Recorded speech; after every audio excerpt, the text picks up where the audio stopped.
Old Rajendra Nagar में चल रही कोचिंग में हुए हादसे ने राजधानी के उन तमाम कोचिंग सेंटर पर सवाल खड़े किए हैं जिनकी लाइब्रेरी और क्लासेस बेसमेंट में चल रहे हैं। अधिकतम कोचिंग सेंटर हाईकोर्ट के नियमों का पालन नहीं करते हैं, क्योंकि अधिकतम में देखा गया है कि इन बेसमेंट वाले लाइब्रेरी या क्लासेस में एंटर और एग्जिट डोर अलग अलग नहीं है और हर साल वर्षा के कारण बेसमेंट में जल भराव हो जाता है। इसके बावजूद भी ये क्लासेस और लाइब्रेरी बेसमेंट में जारी रखते हैं, जबकि नियमों को देखें तो उनके अनुसार क्लासेस और किसी भी प्रकार की लाइब्रेरी यहां चलाने की अनुमति नहीं है। बेसमेंट में केवल स्टोरेज ही किया जाना चाहिए। बेसमेंट में लाइब्रेरी बनाना नियमों और कानून के खिलाफ है, क्योंकि एनओसी में उल्लेख किया गया है कि बेसमेंट का प्रयोग केवल स्टोरेज के लिए किया जाए। वहीं अग्नि सुरक्षा मापदंड के अनुसार यदि किसी भी मकान के बेसमेंट का प्रयोग लाइब्रेरी या किसी भी बिजनेस लक्ष्य के लिए किया जाता है तो वहां एंट्री और एग्जिट के लिए अलग अलग दरवाजे होने चाहिए। लेकिन रॉ आईएएस कोचिंग सेंटर में केवल एक ही एंट्री डोर था, जिसमें भी एंट्री बायोमेट्रिक से होता था। लेकिन शनिवार को बिजली जाने से बायोमेट्रिक ने काम करना बंद कर दिया। हालांकि नियमों की माने तो यदि एंट्री के लिए बायोमेट्रिक का प्रयोग किया जाता है तो बैकअप के लिए कोई दूसरा मार्ग होना चाहिए, ताकि बिजली कटने या अन्य समस्या होने पर हम उसका उपयोग कर सके। लेकिन यहाँ चल रही लाइब्रेरी किसी भी तरीके का बैकअप मार्ग तैयार नहीं था। जहां बारिश के दौरान बेसमेंट में पानी भर गया और बायोमेट्रिक मार्ग होने के कारण कई स्टूडेंट वहां फंस गए। वहीं समस्याओं को देखते हुए कई स्टूडेंट ने अपने जान बचा लिया, लेकिन इस घटना में 3 छात्र अंदर ही रह गए, जिसके बाद पानी का स्तर बढ़ा और इन तीनों छात्रों की मौत हो गई। तीनों शवों को राम मनोहर लोहिया के अस्पताल में भेजा गया। वह इस घटना को लेकर आम आदमी पार्टी की राज्यसभा सांसद स्वाति मालीवाले ने जांच की मांग की है और उन्होंने लापरवाही पर भी सवाल खड़े किए हैं। वहीं पुलिस ने लाइब्रेरी के मालिक समेत कोऑर्डिनेटर को भी अपने गिरफ्त में लिया है और कई लोगों से भी पूछताछ जारी है। बताया गया कि मरने वाले स्टूडेंट में से 2 छात्रा थी, वहीं 1 छात्र था। इन तीनों शवों को भी पहचान लिया गया है। बताया जा रहा है कि इनमें से एक छात्र श्रेया यादव है, जो यूपी की अंबेडकर की रहने वाली है। वहीं दूसरी छात्रा तान्या सोनी है, जो तेलंगाना की रहने वाली है।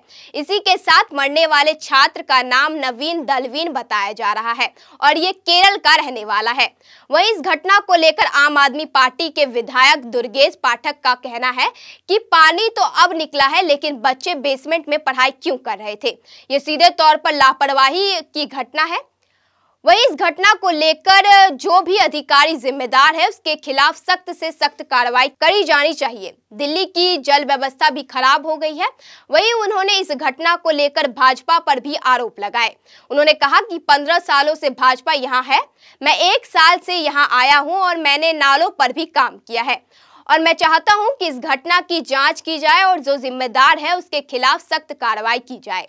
वहीं अब पुलिस ने इस घटना के बारे में बताया कि शुरुआती जांच में पता चला था कि बेसमेंट में एक लाइब्रेरी था जहां कई स्टूडेंट पढ़ाई कर रहे थे। वहीं बेसमेंट में लगभग 30 स्टूडेंट मौजूद थे जब इस तरह की घटना घटित हुई। वहीं बारिश के कारण जल भराव बढ़ने लगा। इसके बाद कई स्टूडेंट को रस्सियों की सहायता से बाहर निकाला गया और वहीं इस घटना में 3 स्टूडेंट फंस गए और डूबने से उनकी मौत हो गई।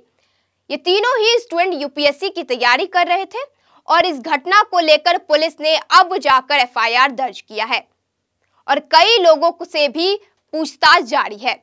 आपको बता दें कि यहाँ 4000 से ज्यादा लाइब्रेरी चलती है, जिसमें से 95% लाइब्रेरी बेसमेंट में चल रही है। ये बेसमेंट में चलने के कारण बारिश के दौरान यहाँ पानी बढ़ जाता है और छात्रों को यहाँ जाने से रोक दिया जाता है। वहीं हर बार की तरह इस बार भी घटना घटने का इंतजार करने वाले निगम ने अब जाकर अपनी नौकरी बचाने के लिए कार्रवाई शुरू किया है। निगम के अनुसार अब उन्होंने 13 कोचिंग सेंटर को भी सील किया है। ये कोचिंग बेसमेंट में चल रही थी या फिर उनकी कोचिंग या लाइब्रेरी बेसमेंट में थी। वहीं अपने साथी के खोने के बाद कई छात्र और छात्राओं ने दिन भर विरोध प्रदर्शन किया। वहीं शिक्षा मंत्री सहित पीडब्ल्यूडी मंत्री आतिशी और महापौर शैली ओबरॉय को बुलाने में लगे हुए हैं।